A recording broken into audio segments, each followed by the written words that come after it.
Hi friends, welcome back to my channel. ഇന്ന് ഞാൻ നിങ്ങൾക്ക് പരിചയപ്പെടുത്തുന്നത് ഒരു പുതിയൊരു സ്റ്റിച്ചാണ്.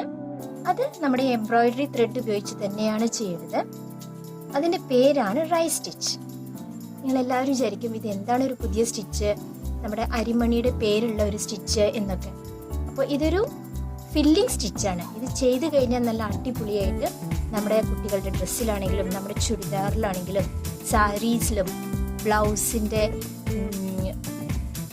സ്ലീവിൻ്റെ പാർട്ടിലും ഒക്കെ ചെയ്ത് കഴിഞ്ഞാൽ കാണാൻ നല്ല അടിപൊളിയായിട്ട് നിൽക്കുന്ന ഒരു സ്റ്റിച്ചാണ്. അതുപോലെ തന്നെ ഇതൊരു ഫില്ലിംഗ് സ്റ്റിച്ചും കൂടിയാണ്. നമുക്കിത് എങ്ങനെയാണ് ചെയ്യുന്നത് എന്ന് നോക്കാം. റൈസ് സ്റ്റിച്ച് ചെയ്യുമ്പോൾ നമ്മൾ സാരീസിലൊക്കെ ചെയ്യുമ്പോൾ വലിയൊരു പിക്ചർ എടുക്കുകയായിരിക്കും ഇപ്പോഴും നല്ലത്. അങ്ങനെ എടുക്കുമ്പോൾ നമുക്കത് ഫുൾ ഫില്ല് ചെയ്യുമ്പോൾ വളരെ നല്ല ഭംഗി ഉണ്ടാവും. ഇവിടെ ഞാൻ നിങ്ങൾക്ക് ചെറിയൊരു ലീഫിൻ്റെ ഷേപ്പിലാണ് കാണിച്ചിരിക്കുന്നത്. അപ്പോൾ ഇതെങ്ങനെയാണ് അത് ഫില്ല് ചെയ്യേണ്ടത് എന്ന് ഞാൻ നിങ്ങൾക്ക് പരിചയപ്പെടുത്താം. ഈ ലീഫ് ഫില്ല് ചെയ്യുമ്പോൾ ഒരേ കളർ നൂലെടുക്കണം എന്നൊന്നുമില്ല. നമുക്കിഷ്ടമുള്ള പകുതി റൈസ് സ്റ്റിച്ച് ചെയ്യുക, പിന്നെ വേറെ കളറിൽ ചെയ്യുക. അങ്ങനെ നമുക്ക് ഏത് കളേഴ്സിൽ വേണമെങ്കിലും നമുക്ക് നമ്മളെടുത്ത ഡിസൈൻ ഫില്ല് ചെയ്യാം. അപ്പോഴാണ് ഒന്നും കൂടി അട്രാക്റ്റീവായിട്ട് നിൽക്കുക. ഇവിടെ ഇപ്പം ഞാൻ നീല കളറാണ് എടുത്തിരിക്കുന്നത്, 3 ഇഴ നൂലാണ് എടുത്തിരിക്കുന്നത്. അത് വെച്ചാണ് ചെയ്യേണ്ടത്. അപ്പം നമുക്ക് റൈസ് സ്റ്റിച്ച് എങ്ങനെയാണെന്ന് നോക്കാം. ഇതൊരു റണ്ണിങ് സ്റ്റിച്ചാണ്. വളരെ ഈസി ആയിട്ട് നമുക്ക് ചെയ്യാൻ പറ്റുന്ന ഒരു സ്റ്റിച്ചാണ് കേട്ടോ. അത് സാധാ നോർമൽ ആയിട്ടുള്ള റണ്ണിങ് സ്റ്റിച്ചാണ് ഇവിടെ കൊടുക്കേണ്ടത്. പക്ഷേ റൈസ് സ്റ്റിച്ചിൽ ശ്രദ്ധിക്കേണ്ടത് എല്ലാ റണ്ണിങ് സ്റ്റിച്ചുകളും ഒരേ രീതിയിലായിരിക്കരുത്. ഇപ്പോൾ നമ്മൾ ഒരു റണ്ണിങ് സ്റ്റിച്ച് ഇവിടെ കൊടുത്തു, അടുത്ത റണ്ണിങ് സ്റ്റിച്ച് കൊടുക്കുമ്പോൾ ഒരേ അകലം വേണമെന്നില്ല, ഒരേ വീതിയോ അല്ലെങ്കിൽ ഒരേ നീളം വേണമെന്നില്ല. അപ്പോൾ അടുത്തത് കൊടുക്കുമ്പോൾ നമുക്ക് വേറെ സൈഡിൽ കൊടുക്കാം. പക്ഷേ ഇതേ നീളം വേണമെന്ന് നമുക്കില്ല. എങ്ങനെ വേണമെങ്കിലും കൊടുക്കാം. അതാണ് റൈസ് സ്റ്റിച്ചിന്റെ പ്രത്യേകത. ഇതാ വലുതോ ചെറുതോ എങ്ങനെ വേണമെങ്കിലും കൊടുക്കാം. പക്ഷെ നമ്മൾ എടുക്കുന്ന ഡിസൈൻ അത് മുഴുക്കം നമ്മൾ ഫില്ല് ചെയ്യണം. ഈ റൈസ് സ്റ്റിച്ച് കൊണ്ട് ബോർഡറിന്റെ അവിടെയും എല്ലാം ഫുള്ളായിട്ട് നമ്മൾ ഫില്ല് ചെയ്യേണ്ടതാണ് റൈസ് സ്റ്റിച്ച് എന്ന് പറയുന്നത്. അരിമണി എങ്ങനെയാണ് വിതറിക്കിടക്കുക നിലത്തൊക്കെ, അതേപോലെ തന്നെ നമുക്ക് ഈ റണ്ണിങ് സ്റ്റിച്ച് പലതരത്തിൽ നമുക്ക് സ്റ്റിച്ച് ചെയ്യാം. സ്ട്രെയിറ്റ് ആയിട്ടും സ്ലാൻഡിങ് ആയിട്ടും ഏത് തരത്തിൽ വേണമെങ്കിലും നമുക്ക് സ്റ്റിച്ച് ചെയ്ത് നമ്മൾ വരച്ച ഡിസൈൻ ഫുള്ളായിട്ടും ഫില്ല് ചെയ്യാം. അപ്പൊ നമുക്കത് എങ്ങനെയാണ് ചെയ്യുന്നത് എന്ന് നോക്കാം.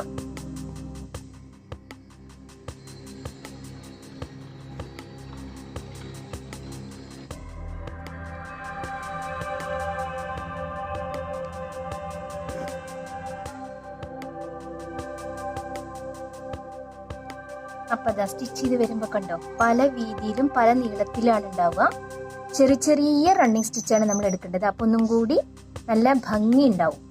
പിന്നെ ചെയ്യുമ്പോൾ പല കളേഴ്സിൽ ചെയ്യണം എന്നുണ്ടെങ്കിൽ കുറച്ച് വിട്ട് വിട്ട് ചെയ്ത് അതിൻ്റെ ഇടയിൽ നമുക്ക് വേറെ കളർ കൊണ്ട് നമുക്ക് ഫില്ല് ചെയ്യാവുന്നതാണ്. അപ്പോൾ ഒന്നും കൂടി അട്രാക്റ്റീവ് ആവും. തുടർന്ന് നമുക്ക് ഇങ്ങനെ ഇത് മുഴുക്കെ ചെയ്ത് കഴിഞ്ഞാൽ നല്ല ഭംഗിയുള്ള ലീഫ് കിട്ടും. ഇത് നമ്മുടെ സാരീസിലൊക്കെ നല്ല ഫ്രണ്ട് പാർട്ടിലൊക്കെ നല്ല വലിയ ഡിസൈൻ വരച്ച് അതിലൊക്കെ ഫുൾ ഫിൽ ചെയ്ത് കഴിഞ്ഞാൽ നല്ല ഭംഗിയായിരിക്കും കാണാൻ. ബ്ലൗസിൽ സ്ലീവിൻ്റെ പാർട്ടിലൊക്കെ നല്ല രസമുള്ള ഒരു അടിപൊളി സ്റ്റിച്ചാണ് റൈസ് സ്റ്റിച്ച്. നിങ്ങൾ എല്ലാവരും നിങ്ങളുടെ ഡ്രസ്സിൽ ചെയ്ത് നോക്കണം.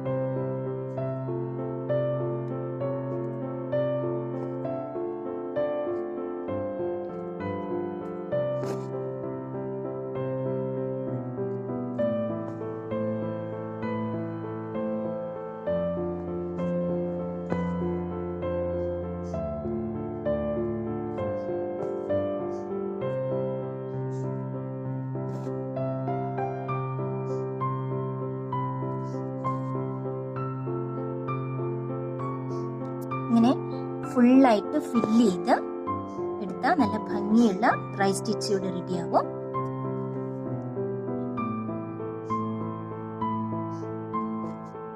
ചെയ്യുമ്പോൾ ചെറിയ ചെറിയ റണ്ണിങ് സ്റ്റിച്ച് ആയിട്ട് വേണം ചെയ്യാൻ.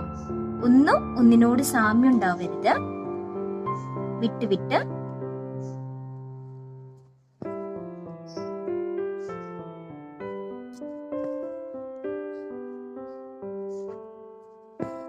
തുടർന്ന് അങ്ങനെ ചെയ്തു പോരാം. ഈ സ്റ്റിച്ച് വെച്ച് ചെയ്തിട്ടുള്ള ഒരു ചെറിയൊരു പിക്ചർ ഞാൻ നിങ്ങൾക്ക് കാണിച്ചു തരാം.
ഞാനിവിടെ ചെറിയൊരു ഡിസൈനാണ് കാണിച്ചിരിക്കുന്നത്.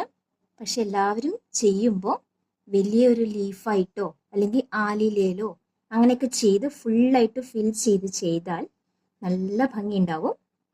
അപ്പോൾ എൻ്റെ ഈ കൊച്ചു വീഡിയോ നിങ്ങൾക്ക് എല്ലാവർക്കും ഇഷ്ടമായെങ്കിൽ ലൈക്ക് ചെയ്യാനും സബ്സ്ക്രൈബ് ചെയ്യാനും ഷെയർ ചെയ്യാനും മറക്കരുത്. Thank you for watching.